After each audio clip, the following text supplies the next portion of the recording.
Hey everyone, it's Louisa Munson. How are you doing? Now, I don't know where you are in the world, where you're listening in from. I'm coming to you from Portugal. It's 7 a.m. in the morning. That's why I might be looking a bit sleepy, a little bit like, ugh. I'm still waking up, but it's important that I meet at this time because I've got somebody joining me live from Australia. And it's obviously 4 p.m. In their time zone. And so it's like a little bit tricky to find the right times. But I think I've got a really good guest today. And I'm sure he's not going to disappoint. He's in the back room thinking, oh, crikey, what's she bringing on now? But anyway, my guest is Colmer. He's somebody that I've met recently on the platform school. We've both got communities there. And, you know what it's like when you get to know other teachers, get to know other people who are, wanting to bring about some kind of change in the world.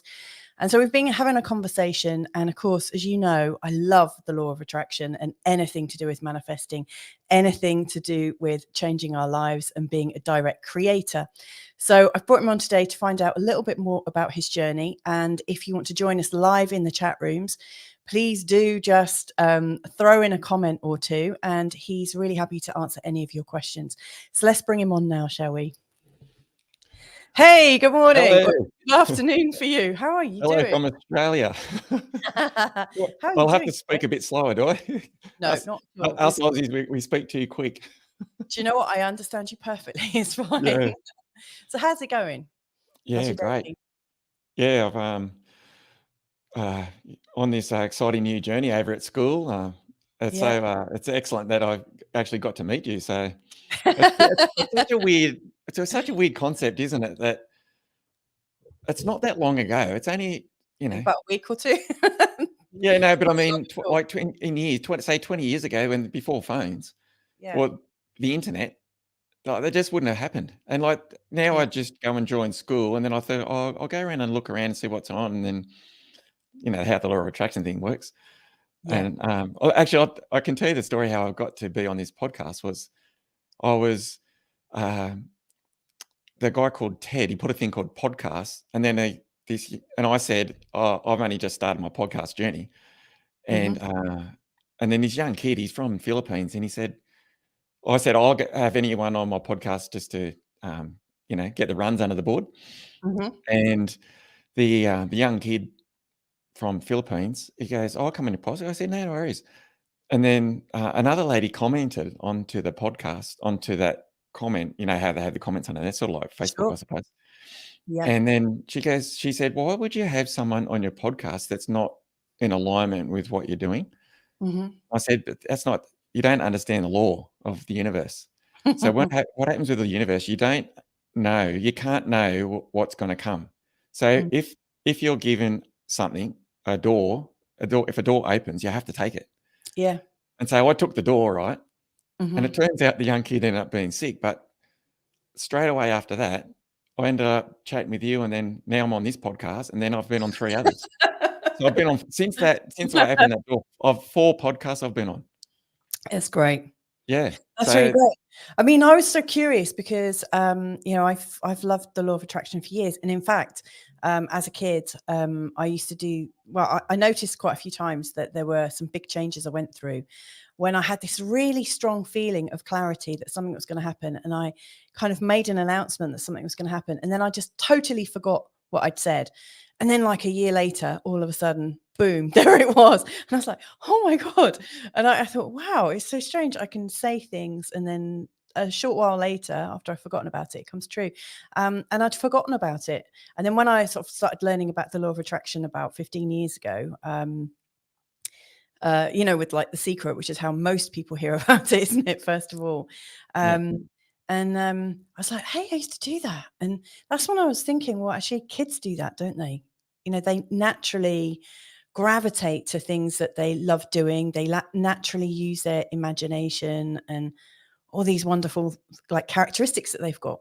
But anyway, we're skipping ahead because I want to find out about you and what you were doing before you got into the law of attraction. Because I kind of want to see, how did you attract your new career into your life in the first place? Yeah. How did you attract it when you didn't know you were trying to attract it? Yeah, I have two really good stories. So the story after this is something that is so hard to believe that happened. That it's just like you think, no way it could happen. But Yeah. So what happened was, going back to when I was at school, I hated school. I hated I spent all my time outside the classrooms because I hated it so much. And then I wanted to leave school, and then so Dad said, "You can leave school as long as you get a job." Oh, beauty! And so Yeah. I'll leave school and get a job. And then he goes, "No, Troy, apprenticeship, mate, apprenticeship. You got something to fall back on. You know the old fall back. You think, Yeah. why Do the you know hell what? would anyone want to fall Actually, back?" well, yeah, nobody wants to fall back, do they? But I mean, actually, now modern day apprenticeships, I think, are actually the way forward.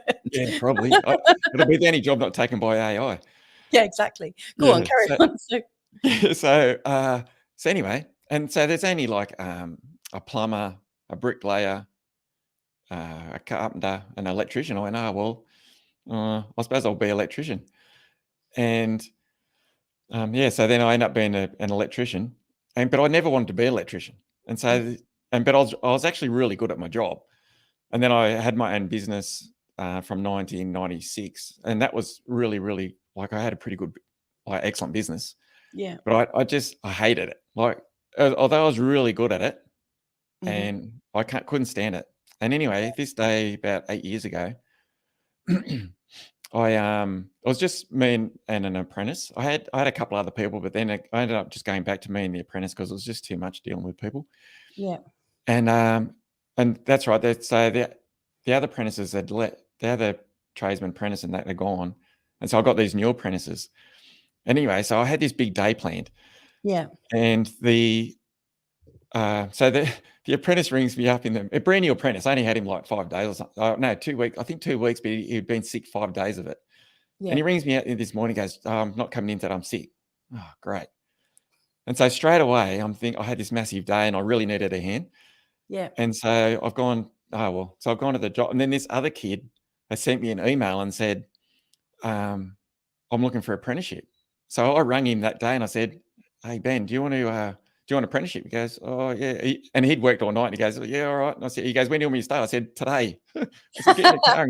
Get in the car and get here. And so anyway, so he rocks up in a pair of footy shorts and a singlet. It's not great. And anyway, so I start doing the job. And what I do is I run the power from the power lines to the house. And so from between the power line and the house, there was a tree. And so I just jump up and chop the tree branch off and then, be all great. Yep. So this day I've put the ladder up against the tree and I've chopped the branch. I was up an extension ladder and the trees come around and just took the ladder straight out from under me and then went flat straight on me back. Yikes. And then I'm landing going, and then I went, oh, wow. And then the other guys ran out and goes, you're all right, Troy, you're all right. Okay, yeah, I'm okay. Anyway, so I get up. That's not the story. And then I get up and then I get up. I've got to put all this PPE in because on they're live power lines that we have to go onto. So we connect it all live, so there's nothing to stop you from being electrocuted. And anyway, so I've set it all up and I've started going up the ladder and I've got up and there was this wire that come across. I didn't see that it had these bare ends on it. So I've gone to go past it and it went straight into my neck. Oh my goodness. And then, and so I was like getting full electrocution and smoke was coming off my neck and I could smell it. But that was my third brush with death. And then when you nearly die, I don't know if you've ever had it or you know someone. Been struck by lightning. You have? Yeah, in the south of France. But was it like getting hit on the head with a hammer? That's what Granddad said. For me, it felt like I was like I'd walked out of an air-conditioned hotel into the Sahara Desert. All of a sudden, I was just like absolutely boiling hot and flew across from where I stood. Yeah, I was in the campsite. But anyway, go on, your electrocution story, please. Yeah, and so so all this smoke's coming off, and then and then what happened was when you're nearly dead, it's like slow motion. It's just like this slow motion thing that I don't know. It happened the last time as well, and so it's real slow motion, and it's sort of running through your mind. I'm sure it's only a second or something. Yeah. But it's like I'm thinking, why am I getting electrocuted? I don't know. I've got this and what near there, and it felt like forever. And then I've half passed out onto the ladder because I had a harness on. Anyway, I come to and finish the job off, and then everyone's telling me to go to the hospital to get checked because you get your heart will be out of beat and all this stuff. And then I went, I don't care about that. But I thought, I better go. Because my wife Carrie, she was saying you better go to hospital, and so I went, and I got a heart like Farlap. It's nothing wrong with it. And but what happened was a couple of days after that, I just got up in this morning, and because I tried so hard over all my life to try and get ahead, and it seemed to be everything I did, it would always go south. Whatever I did. And I was just tried, and I was 45 at that time. I got 3 children. I still have. So I got 3 children, and we were renting our house at that time. Yeah. And I was working that, and I was working so hard and doing everything so hard. Anyway, so I got up this day on the side of the bed, and it was just like, I haven't had depression or that before, I didn't think, but it was like this cloud comes over, and then you started crying. And then it was, I mean, what the hell, Troy? What are you doing, mate? Like, is all this worth it? So it was like one of those moments of, I think this, and then I just come to me with it. Why is these other guys seem to, everything they touch turns to gold? Yeah. I think, why are they working half as hard as me, and they've seem to have everything? Yes. Yeah. That's the question I've asked myself as well. Yeah. I'm going, there's something wrong here. And that's what got me on the road of looking into the law of attraction, because once I don't even know how I got from there to the law of attraction, but I'd always been trying to do self betterment and all of these things, but nothing ever worked. Like I tried so many things over the years, but then once I worked out, so from then to, that's like 8 years ago. So from then till now is what I worked out is that the world's programmable. We're programmable, and we can reprogram it. Yeah. That's in a nutshell. That's as simple as it is. But you can't. What I worked out, you can't manifest more than you are. And so when you try to get something into your life, and it's not at the right frequency, you just can't get it. And that's where I was at 45. And so when I started to, like, it took me all this 8 years to work this out, but over the time, like, I'd just do more and more and more and start to manifest more and more things in. And I went, oh, wow, this stuff really works. And then I started to change all my belief systems. And then I worked out how you actually test your belief systems to find out what beliefs you do have. And then you change those and change this and change that. And yeah, it's just like, just it's been an incredible journey. And then all the, things started flowing in, and it's just been, one hell of a ride. And then I thought, wow, mate, what happens if I just started teaching other people this? Yeah. And then I worked out that, stress and anxiety and all these things, because it's a program and it's just like a Wi-Fi attachment. So all we have to do is turn the Wi-Fi off, and it's almost instant, like no medications, no nothing. Yeah. Like I was just talking to my wife this morning, Kerry, and she's, the doctor told her that she had this, she probably doesn't want me to say it, but anyway, this, don't worry. like this, this like, she won't hear it. Listening. Yeah, this like lazy bowel thing, right? And she was on the medication. You shouldn't be saying that on live air. Yeah, no, but it's important because the doctors told her that can I just give you a visual slap around the face? Yeah. The doctors told her she was going to be on medication the rest of her life. Oh my God! And it was terrible because she had to go to the toilet or something and couldn't go and all this because it was shocking. So we just changed a belief in it. It was actually while we were in South Africa at the time. I said, no, we can change this. And it takes, those sort of things take a little bit of time, probably a month or two. And it's just like, now it's just like normal, perfect, nothing, no medication, no nothing. And then everything's just a belief. And so once you physically change rewire it, the belief, like it doesn't matter what it is. Anything can be changed, I believe. But you have to, obviously, you've got to support it in your own mind. But I just wanted to say that because that was like, that's a body thing, and you can do that even. Like phobias, that like anything that has anything that has some sort of connection can be changed.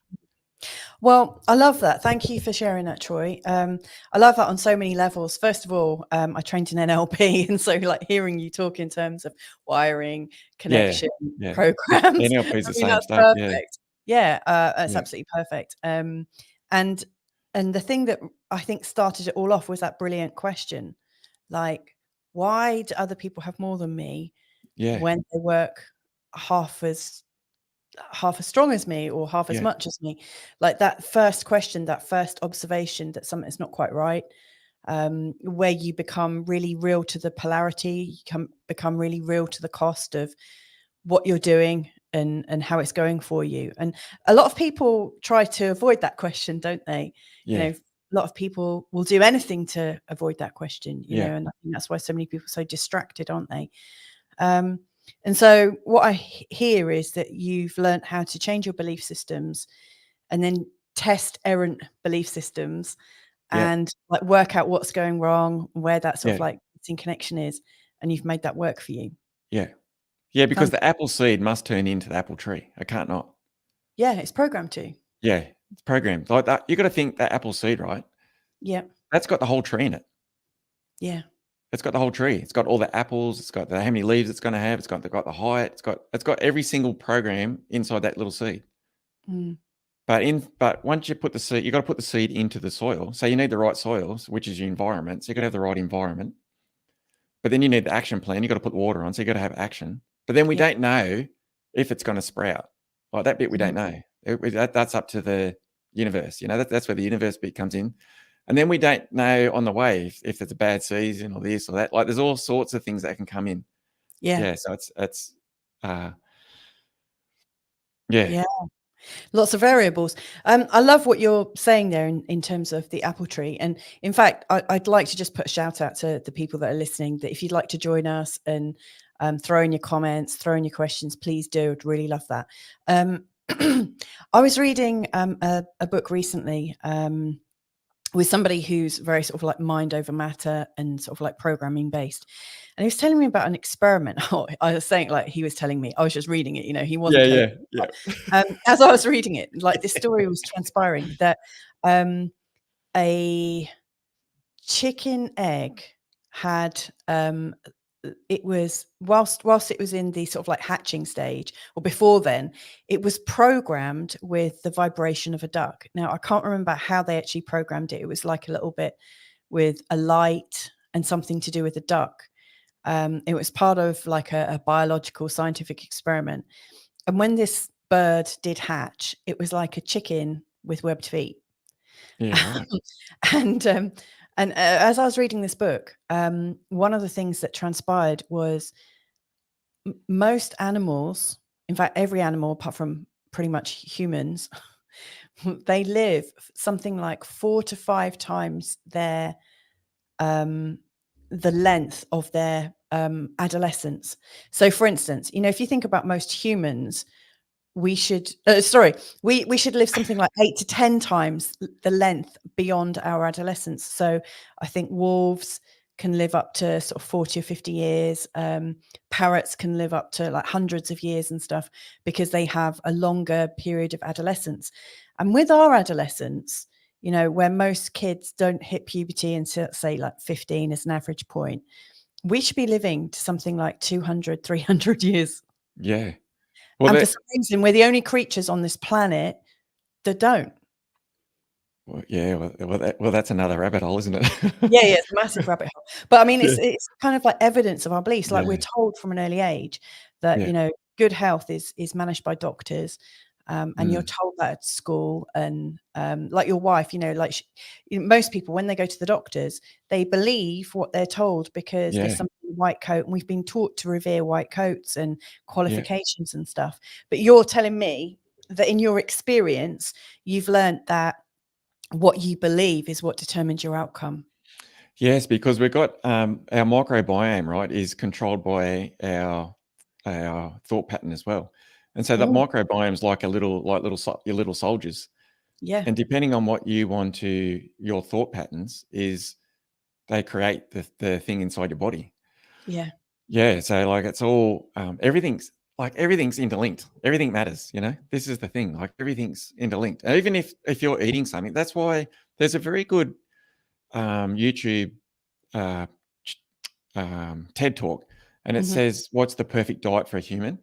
And so they got, I don't know, 20 people or something of all different types or different types of people, and then they did all the same diets and then totally different results for everybody.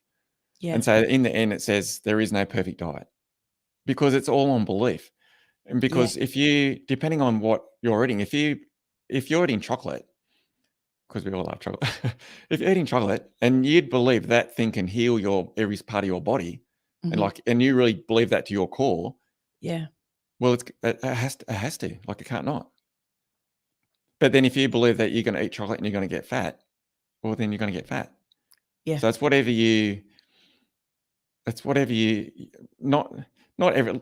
That's probably a little bit simpler, but your belief system is so because everything's a program. Do you want me to tell you the other story, the manifestation story? Go on. Yeah, Yeah, please do. it's pretty wild. And so what I want to tell people is that it doesn't matter if you believe it or you don't believe it. It doesn't matter because you are manifesting every single day of the week, every minute of the day, you're manifesting things into your life. So it doesn't matter if you believe it or you don't believe it. And so this story, right? I'm adopted. So in 1969, when I was born, you know, at that time, the churches and things, it was forbidden for girls to have kids, you know, so they used to give them up for the adoption.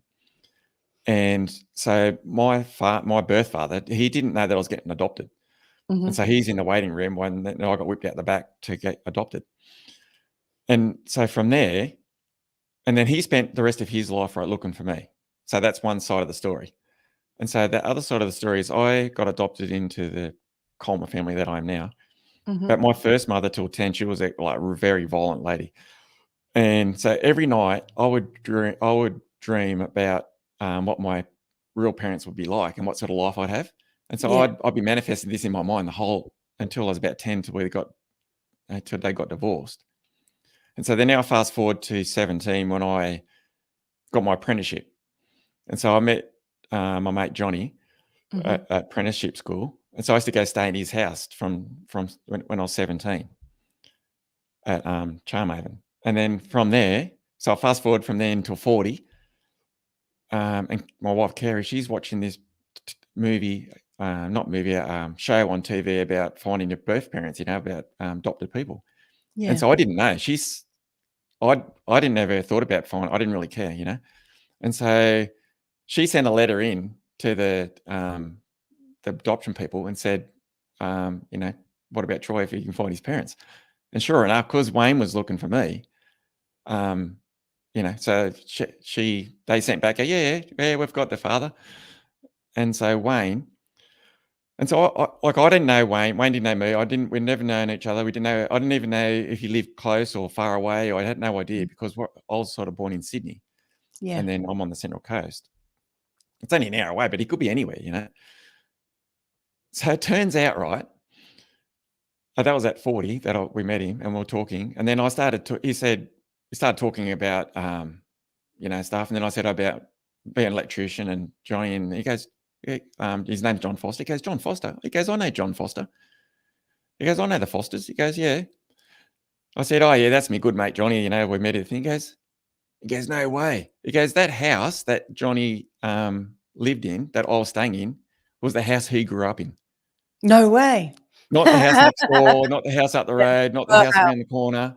That exact house, he grew up in that house, sold the house. His parents sold the house to my mate Johnny's parents, and his twin sister lived 2 doors up from when I was 17. So your auntie just lived up the road? Yeah, and I didn't know. Oh my God. The exact house. So what happens is with the manifesting, right? Like, so from 17 to 40, that's another 23 years. So that was right in front of me. I could have met him right there at 17. So sometimes it's right there. Like it's the thing that you're looking for is right in front of your eyes, but you can't see it. Yeah. You just can't see it for whatever reason. And then it took all the other time. So yeah, that's like, that's what I mean. If it doesn't matter if you believe or you don't. Like, how can that's not possible, you would think. Well, yeah. I love that story. I totally believe things like that are possible because I've seen like miraculous things happen. Yeah. And when I'm listening to you tell that story, what I'm thinking is there's a receivership issue going on there. You know, like you wanted to meet him and there was maybe like some resistance on your side or his side. Oh Like yeah, you both 100%. wanting Yeah. to meet, and yet there was something like preventing that from happening. It's Yeah. like that close but no cigar kind of situation. Yeah. Yeah. Yep. But then all of a sudden, like what happened? Did you like give up? Or I mean, it sounded like I you never had. looked. Like, No, I had no. I never wanted. It was never in my mind right. because my first mother, she told me That's like for the whole 10 wild. years. Pardon? That's wild. It's such a great Yeah, story. she told me for the first 10 years that's why nobody wants you. They just give you up. That's why you got given up. You know, like it was mental torture for plus other stuff. But anyway, That's horrible. that's by the point. But so in my Yeah. mind, I didn't even never told anyone that I was adopted. I used to hate it. I used to hate telling people like I had a real problem with it. Mm. And that's what I had to heal up as well, of all this healing thing this journey I've been on. Yeah. So now I don't care. I'll say anything. I'm open book. But yeah, so I'd never look. I would, if it wasn't for Kerry, I would never have found him. I would never have known that was his house. Yeah. Yeah. But he was looking for me, so he had to manifest it into his life, Mm. So he was trying to manifest it. He was actively seeking. Yeah. So he had to manifest it. And life, presumably, I mean, because I always think, I mean, a lot of people moan about the world, and I can see why they do moan about the world because on the surface it looks like it's pretty shitty at times. But I really sort of like hold this belief, and it's just my belief. It's just I just hold this belief that life is intrinsically good. Yeah. Underneath it all, and I think humans are intrinsically good. I don't know, it's a belief I can't quite shift, and I don't want to shift it either. No. And so the way I see it is like, from what you're saying, he was wanting to meet you, and you weren't quite open or aware of that desire, but like the universe or whatever field it is, the field of potential, whatever you want to call it, was looking for a cooperative component. Yeah. Which was that movie? Which was the movie with Terry? It was your wife. Yeah. And a whole host of different things. Yeah. So we don't know. This is the thing with manifesting. You don't worry about. So if you want to manifest something, right? You don't worry about it. You don't worry about how you're going to get it and how it's going to get there. That's one of the tricks. And the other trick is you have to first you've got to manifest it into your mind and do all the stuff that you need to do, but then you have to let it go. Yeah.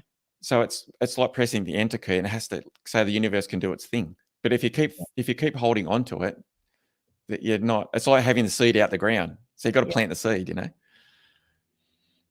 if you're in the. I love that seed analogy as well. That everything is complete. Yeah. And the program is just, given the right circumstances, it will just do its thing. I absolutely love that. I can see we've got loads of people watching, but no comments coming, which is really unusual because like people often like say, "Hey, listening in from like California or wherever." So I'm just wondering if maybe if you are trying to comment and I haven't brought it up, it's because I can't see it. So here's a comment coming in. That's nice. It's Lloyd. Hey Lloyd, how you doing? Have you got a question for Troy about manifestation? I'd love to hear if you do. But good morning to you up the road. It's very nice to have you here. So that's good. I do know that comments are able to reach us. So how did you move it forwards? Like, I mean, for a lot of people, I think when they start to learn about the law of attraction, they realize that there are some things that they can manifest really quite easily. And then there are some things that seem to elude them. How did you start working with those things that you were not able to manifest? Because one of the things that I've noticed is that the sort of programming that we grow up with. I mean, I'm born a little after you, but not by much. I was born in 74. But like when I was growing up, like the belief system was you have to work hard for everything. And there's a level of deservability. You either deserve something or you don't. And if you don't get it, it's because somehow you're not quite right. And that's You're not something. worthy.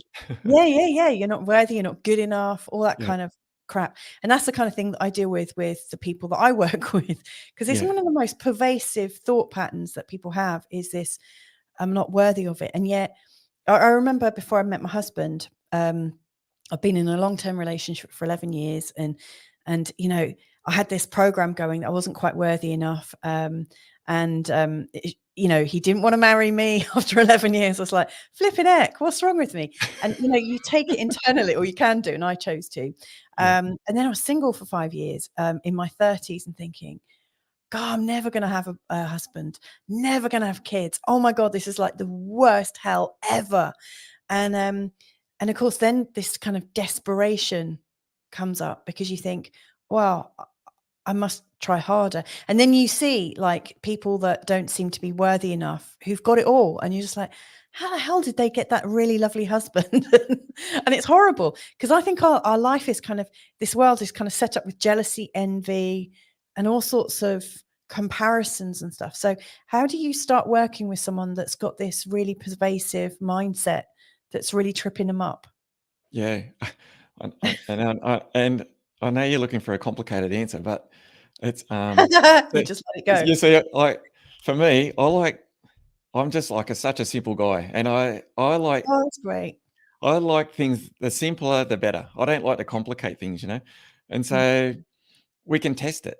You can use muscle testing, which you would have done in your like kinesiology. Yep. Yeah, you do a muscle test to see if you actually have the app. I call them apps, like on a phone. And if you could, because if you're using your phone, right, and you're trying to do something and you haven't got the app, well then it can't work. It doesn't matter how many times you try and do it. Everyone can show you their phone. You go, yeah, but it's not working on mine because I haven't got the app.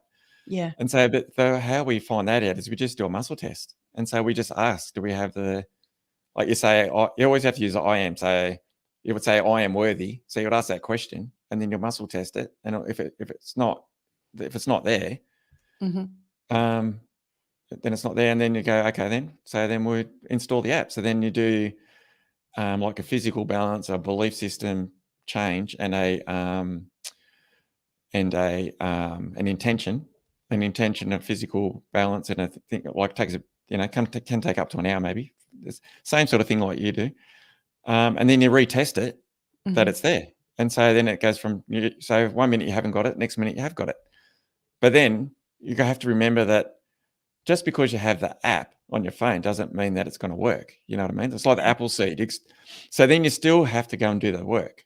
Like you still have to go, right, now I'm worthy. Okay, I'm worthy now. Oh, wow. And then it's automatic. So it's automatic worthy. But then your attraction to everything changes. Like then everything around that changes. And so then your magnet changes to start to magnetize in something else and then something else will change, and then this will change, and then So that's basically how you do it. You just test to see if you've got that belief, and if you don't have it. But it's that's great. And I guess that's a kind of skill set that you'd have had as an electrician as well. You'd have been I mean, it sounds like you were doing like the big electrics. But our electrics blew recently and we're like, what the hell's going on? Going through the circuit board and all the trip switches and stuff. And it's like a process of elimination. And so you're like flicking switches. Or I like your idea of downloading apps. That's great. And so you found it to be as simple as that. Yeah. Well, I work with people all the time with all sorts of things. And it's just like, I was working with a young girl recently. She's 22, and she was, because like I knew her, and like because it's so hard to believe that you can do something so quick because we're told that and she'd been going to see these therapists for years. Yeah. And all this stuff, and I'm starting to get on medication. I said, don't get her on the medication. I said, you don't need medication. I said, let me have a chat to her and we'll have a workout. And within 1 month, different person. like a different person, no medication. And then she went to the doctor, and the doctor says, the sick care professional, I call him. Yeah. Yeah, and then the doctor says to her, "No, you have to stay on the medication." She goes, "No, I want to get off it." Mm. And so then when you have to get off something, it takes forever because you've got to wean. You have to take little bit. And Well, then, and you're told it's dangerous, and you're told yeah, it's impossible. You're told all these sorts of things. I mean, I yeah, remember in my 30s, I had a bit of an addiction to Prozac. easy to do, isn't it? Yeah, it's really easy to do. Yeah, And, you know, it was actually really quite helpful because during that time I was numbing myself on Prozac. And then all of a sudden I realized I hadn't had any real experiences for ages. I was in this kind of like dream, like everything was just kind of okay. And then all of a sudden I was thinking, I haven't had a real emotion in ages. And it wasn't so much that I wanted to feel joy, but I actually wanted to feel like sadness and anger, and I just wanted yeah, to feel some passion. And I was like, these effing pills, I threw them yeah, out. And I was like, right, I'm not taking them anymore. And my doctor was like, you can't do that, you're going to get really ill. And I was like, that's what you think. And I just stopped, and I was fine. I yeah. mean, obviously I'm not a doctor, don't follow my example, No, but me neither. you I, but if I have you no know ticket. yourself, Yeah, you know, we take everything that we're told as truth, and actually had no side effects at all. Only I started to feel again, and that was yeah. what I And needed. funny enough, that's what she said. She said that medication made her feel numb. That's the Mm, word she used. She goes, I just mm. don't feel. I feel nothing. I don't feel anything. Yeah, Yeah, I think, well, God, what the bloody sick care professionals, you know? yeah, Don't try and look at their life and say, hang on a minute, can we do this? They don't even say, oh, are you getting enough sleep, or are you getting the right environment, or like nothing. Oh, here's a pill. Oh, it's so yeah, annoying. Yeah. yeah, My mate Jeff, he had a thyroid issue. yeah, I said, let's see if we can fix that up. yeah. Sure enough, off all his tablets. He didn't tell the doctor, right? So he went a year later, and the doctor, he goes in, do you have another test? Because I Yeah. said to him, I said, mate, you'd better go. He goes, no, I don't need a test. I'm fine. Because he just stopped the medication after we did the thing. And then, anyway, it goes a year later, and the doctor goes, yep, this medications are working really well. Just keep doing what you're doing. He goes, well, funny enough, I haven't been on it for a year. Oh, what? He goes, no, you can't just give up. You'll die. You have to be on it. He Yeah, goes, mate, I haven't been on it for 12 months. I just yeah, want to come and check to see what your levels were. They're perfect. yeah. That's I love Yeah. the spirit of your friend. And Lloyd is saying, yeah, the doctors don't care as long as they're getting their cut. Yeah. Yeah, I That's a mean, sad state of affairs, isn't it? it is a little bit, yeah, or it is a Mm. lot. I think I was listening to one of your podcasts last night. Your one of your ones with Pia, Yeah, and Pia, she's fantastic. yeah, and I can't remember what part of it was, but right at the end, you were saying, you know, it's really important to have your like a clean feeling in your body and your mind, because Yeah. if you've got your mind sorted out, you can start to do things. But if your mind's not there, I think you were talking about like the idea that other things can invade you, Yeah. like whether it's actual entities, and that's a whole other ball game. But I mean, like errant thoughts and errant programs, it's a Mm. bit like gardening, and this is a really, really old example that Yeah. everyone uses, but you've got to plant the right things. And if you're not actively sowing great seeds, anything will come in, Yeah. like weeds and stuff that you don't want. I can see we've got Jeff here. I'm guessing he's one of your friends because Oh, I Jeff. didn't recognize that name. Yeah, that's Jeff. That's Jeff. That's got the he's the one that had the thyroid problem. Oh, wow. Hey, Yeah. Jeff. It's nice Yeah, to meet you. he's my other podcast host. Yeah, I've seen Yeah. one of your podcasts with him as So well. the others, you know how we're saying things that can go in your mind. So Jeff, right? Mm, That Jeff that was just there then. yeah. He had really bad fear of heights. So I learned a technique where I could become somebody else Mhm. from afar and Yeah. change their belief system. And Yeah. so I changed his belief system that he no longer feared heights. You know, this is about Mm. 3 years ago or so. And yeah, and so it was like a week later, he had all his height fear had gone.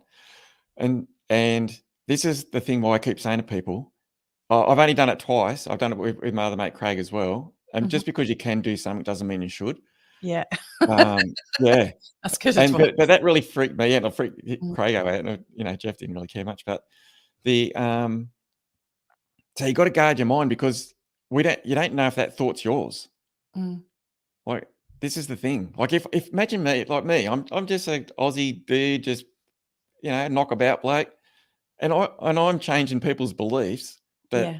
and then Jeff's in another state, like 1,000 kilometers from where I live, and so if I can do it, like, imagine what somebody else can do. Like, knows what they're doing. Bless you. Well, you obviously do know what you're doing, because Yeah, but I mean, So what I like to say is just like, you have guard your. It's got to be like a fortress. And if you're going down a wrong road, right? If say something's coming bad, then you could just stop for a minute and then go, hang on a minute, let me just recoup. Say, why am I even thinking like that? Is that, and then reassess, I like what you're talking about there. Got another comment from Lloyd. They're the long arms of the Who. Yeah. No arguments here, mate. Yeah. So I try and follow, like, I've heard some people call it like a moral compass, but Carl, my husband, and I, we try to just follow our emotions and how we're feeling in this moment. So if something is feeling off, and that's what we're trying to teach our 3 young kids, because we're actually quite lucky. Like, he's got 2 grown-up ones that he has very little influence over now, but we actually have a bit of influence over our kids. I know the feeling. Yeah. And I know, like, Lloyd, who's listening in, he's got influence over his kids. He's got nice young kids as well, lovely kids, in fact. And so we're trying to teach them to really notice what they're feeling, and the moment that they start to feel off, recognize that something is off. Like, the reason you're feeling off is because you're starting to come out of your feeling of flow, or that feeling of like that sweet spot, that bit where you feel great, you're feeling playful, you're feeling imaginative, and you're feeling impossibility. But the moment you start to feel off, and so that's how we try and live our life. But But the thing is too with a parent is that, and I didn't know as growing up as a parent, because I've only learnt this recently, that the energy field, right, extends about 1.5 meters. Funny enough, the distance that we're supposed to be, just coincidence. That so when the energies you're down, the children are downloading your energy all the time. Your field, your program. So they're getting your program. So you can pretend to be something that you're not, but the kids will still get whatever you are. And so that's why it's so important as a parent to upgrade your frequency levels to become the best person that you can be, because you have to lead by example, but you have to be the example. You know what I mean? Like, you can't just pretend to be the example. You remember the old, I don't know if my parents were like, do as I say, not as I do. Oh gosh, yeah. And so that's the old saying. But the problem is that doesn't work. Be seen and not heard.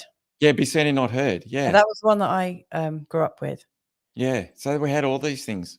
Yeah. So if one bit of advice for a parent that's got a child between 0 and 7, because that's when all the programming goes in, is you have to be at your best as a parent, like both in mind and body. And then be leading all the time by example, by showing whatever you do in that first 7 years, that's going to set them up for the rest of their life. Yeah.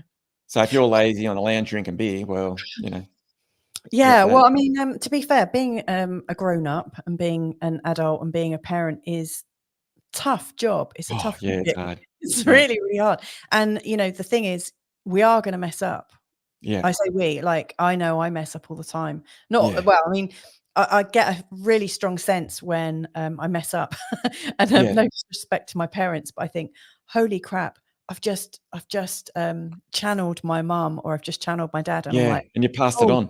Yeah, I'm like, oh, hang on. And then I speak to my kids, and I'm like, look, I'm really sorry. Whatever I said there, we need to just kind of like unwind that. Funny thing is, you're right about the energy, because there's, hang on, I've got an alarm going off. One of the things I've noticed is if there's enough goodness, or if there's enough, like you were talking about, tending to your seeds and stuff, like watering your apple seed, it's going to survive anyway. It's going to thrive, and it might just like get a bit wonky. It might just like teach us to the side a little bit before straightening up. But whenever I've checked myself and realized I've made a bit of an error, and I'm apologizing to my kids and saying, look, maybe that's not the best way to deal with this, they're actually like really blasé about it. It didn't really touch them. So what I would also say to parents is, you know, yeah, you got to be on your best, but like if you're noticing when you're not quite there, you may well find that you don't have quite as big an impact as you feared. It's the parents Yeah. that aren't looking at their behavior, isn't it? Yeah. They're the ones that are really impacting Yeah. it very But you just having the awareness yeah. is that's getting passed on. You know what I mean? Yeah. So it's not really because the program is automatically passed. Like it's not Yeah. passed from word of mouth. So it doesn't. Even though you've said that thing to them, but they know that's not you. They know that that's not the truth of Yeah, you. that's because they already know your energy. You know, because the energies are already together. Yeah. Phew, Yeah. thank you for that. Yeah. We've got a few more comments coming in. So we got a hello, good morning from Shannon Mann. Hi, Shannon. How you doing? Where are you joining us from? I'm trying to think where you are. I think I've seen you on a show before, but I can't remember where you're from. Let us know. We've got Lloyd saying kids have big ears and now be quiet. My mother used to say, yeah, and I'm pretty sure Lloyd grew up with that, you know, be seen and not heard. Yeah. That's a tough one, isn't it? Because that goes contra to the whole idea that we can create and be powerful creators. Because one of the things I've noticed from the be seen and not heard crowd is, or generation, is that we're used to not having our needs met. We've grown up thinking having our needs met is somehow immoral or wrong or just not going to happen. Yeah. So have you ever worked with anyone that has just not got a program for having their needs met? How do you install their new behaviors? Well, you got to work out what you want then. You know what I mean? Ah, So the idea is so with goal setting, right? A lot of people are setting a goal that's they're not in alignment with it. yeah. And so you have to set something at the end that yes, then you spend your whole life going towards it. Mm-hmm. So say for instance, you want to go on a world trip. You'll say, right, yeah, I'm going on a world trip. That's it. That's the goal. Mm-hmm. And then you just start heading in that direction. You know what I mean? So then everything starts to line up then. So the universe can't line up what you're trying to manifest because your belief is one thing and then you're trying to get a goal of another thing. Mm. And so, so for that question, you know, I would just set yourself up for what do you actually want? You have to write it down what you actually want out of life in the end. I know it's a cliche thing and they say, what are you on your deathbed? But it's actually quite true. So you can spend your whole life getting towards that. So something massive, like a world trip, you might only get to 2 spots and stop. You know? Yeah. But it's your journey. You go, oh, well, you know, I'm heading in that direction. If I get there, I get there. Yeah. But as long as you're going in the direction. And then Mm. the universe will start. It's just because it's a program. It has to. Like everything has to happen. Mm. You don't worry about how it's going to come in. You don't worry about that part. What are the most surprising little manifestations? I mean, obviously finding your dad was a bit of a surprise, I'm pretty sure. Yeah. And then to realize just how close you were all that time. But like, what are some of the funnier manifestations that you've noticed or some of your clients have noticed? Well, I did. Funny. I don't know. Funny. I can tell you one that happened with our little chihuahua. We moved. Yeah, she's only like this big, little tiny thing. Yeah. And we moved to our new house, and I didn't put something under the fence. But she was only quite new. We've only had her like I don't know a few months or something. And she was tiny, and we lived on the main road, like 2 lanes, 4 lanes highway. Oh my God. Yeah, and so we'd gone out and come home. It was like 9:00 at night, and little Remy wasn't at home. And I went, oh shit.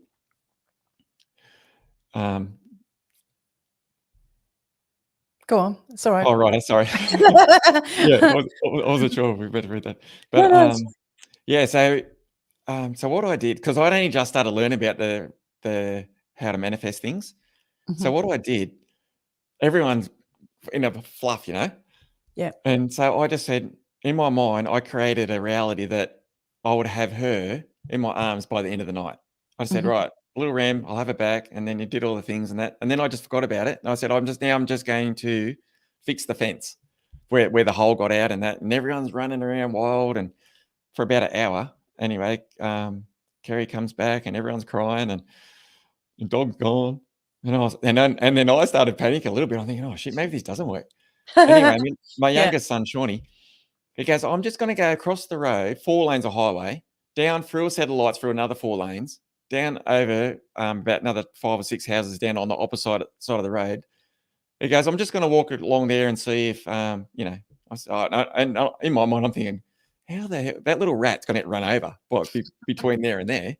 Yeah. Anyway, so he's yelling out, Remy, Remy. Next thing you know, boom, comes flying out of the house.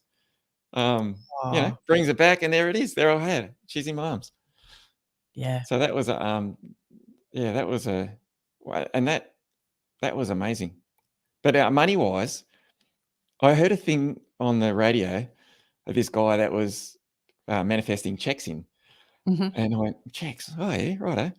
So I manifested to get checks because no one has checks anymore. Mm. And so I tried it out, and then well, it was like a couple of months later, I got these checks in the mail from the insurance company, refund. 2 refund Wow. checks. Yeah, they're only like, I don't know, 20 or 30 bucks or something, I don't know. But 2 refund checks. I went, and the insurance companies never give you money. I didn't even know why they did that. I went, Yeah. oh wow, that's amazing. Yeah. But Yeah. I think I how mean, you start, if you want to know how you start, right? How you start to train your mind to manifest is and this is how I started, as in the parking lot, you know, get the car park.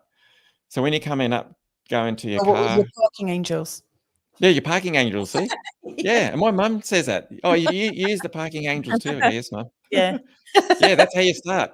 Yeah. So, yeah, when you're driving there, you picture the spot, but then what I say is you don't try and be too specific. You can say, I've got that exact spot plenty of times, but Mm. I always just say the closest spot to the door, the best spot you can give me. Yeah. So Yeah. then it gives a bit more leeway.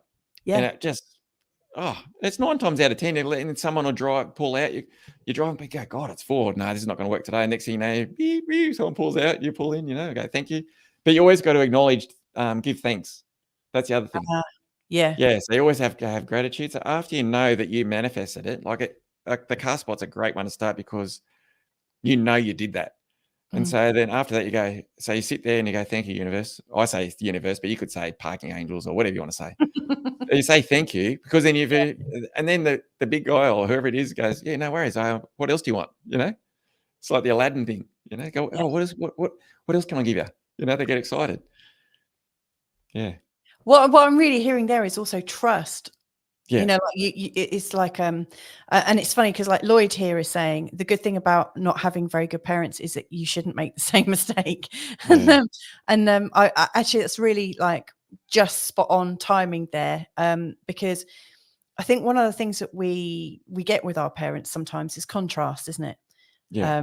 We get that contrast of what maybe we don't want, which does help us get onto that, you know, new pathway of what we do want. And like, you know, where we say, okay, the buck stops here and that's it. Yeah. But one of the things I've noticed is, you know, where you maybe lose trust in your parents or in trust with the process, we don't develop trust for something else. And, you know, having trust that like life is good, or having trust that your needs will be met is a skill in itself. And I noticed that, you know, like that, you know, that saying, like, to those that have, what is it? Like, you know, those that have always end up with more, you know, that kind of thing. Yeah. You know, those that already have that trust in place that they're going to be looked after, they're the ones that always do get looked after. Like when you're at school and you're growing up and there's the confident kids, like, you know, the jocks and the netball captains or whatever it is in school now, who knows who they are, but you know, all the popular kids, they're always usually the ones who have trust that everything is going to be met. And you know, often you see like people coming from good families do well, and it's a lot of it's expectation. So you know, I really love that you're, you know, like giving thanks and building your sort of internal relationship with a force that looks like it's external to you, but it might not be. It could be you creating it anyway. Yeah, we're definitely creating it. Yeah. But there's a time element as well. So Yeah. something that's happened to you today, you could have manifested that in 2 years ago or 3 years ago or something. So there's a time element. And so a lot of times you just got to go through that bad period and just go, okay, well, I've obviously manifested this in, but I'm willing, once this goes, I'm chopping that off and I'm going this direction, you know, and just, you have to accept where you're at, you know, you just accept it and go, okay, well, I'm looking in the mirror and I'm not liking what I'm looking at because look what I've manifested, you know, but you just accept it and go, okay, I accept it. I accept it. I did all that. I was this and that. But from today onwards, I'm going to do this and this, these steps. And then you start going on that journey. It's just like climbing the mountain. You just one step at a time. Next thing you know, you're up the top. Fantastic. Yeah. Right. We're coming to the end of the show now. And I just want to give thanks to the people that have been listening and joining us here. We've got Jeff saying, great listen. Remember, all is mind. That's so spot on, isn't it? Yeah, he's a legend. Yeah. I've listened to one of your podcasts with him and I would agree with that. That was really good. Yeah. And Shannon Mann, you're actually just down the road from me. Shannon, are you the person that's just moved up here that Carl was having lunch with last week? If so, hey, I look forward to meeting you. Interesting discussion. I like how it's kind of organically moved around and whatnot. It's felt good. And Lloyd is saying gratitude is the word. I would agree with that. So what are you most grateful for right now? For me? Yeah. Oh, right. Let's leave this on a high note. Yeah. No, well, because I believe we're at a crossroads in the world and we're right at the time where the future hasn't happened yet, but we can create it. And so my idea is that's how I met you through school. So at school, I've got the Become Limitless community. Yeah. And that is for people to get in the best shape of their life from now till Christmas, in mind and body. And because if our body's right, that means our mind's right. If our mind's right, our body's right. Yeah. And then if your mind's right, you can't be controlled.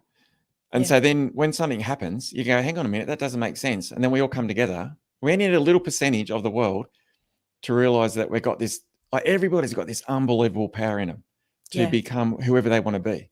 But we're just being bashed out of us from when we were kids, you know?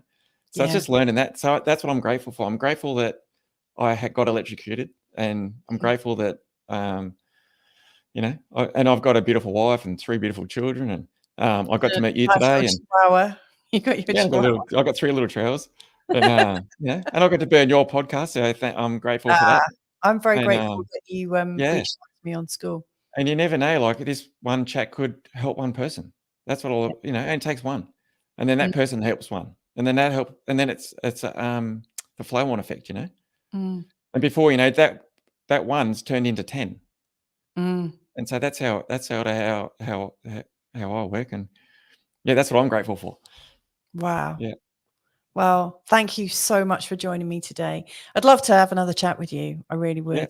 And I'm pretty sure other people would too. So thank you so much for giving me your time today, Troy. I really appreciate it. Thank you very much. Thank you. And so if people want to join you on your in your community, what's the best way for them to find you? Well, they can go to freedomnetwork.io and there's a link there. It just goes straight to school. Or they can go to the school /Become Limitless with a little gap in between Become and Limitless. But freedomnetwork.io or I'm on Facebook and all that stuff. Excellent. But if it's just the message is just to get healthy, you know. Yeah. You got till Christmas. Get in the best shape you can. Excellent. Yeah. Be an example. Set an example, you know. Yeah. Awesome. Well, thank you so much for your time today. Thank you, everyone that's joined us. If you've enjoyed this, please do feel free to like and share and whatnot. You know the drill. And hopefully we'll catch you another time on the other side and talk some more. Anyway, have a lovely rest of day and also a great weekend. And hopefully we'll connect again with you real soon in the near future. Lots of love. Bye for now. Thanks very much.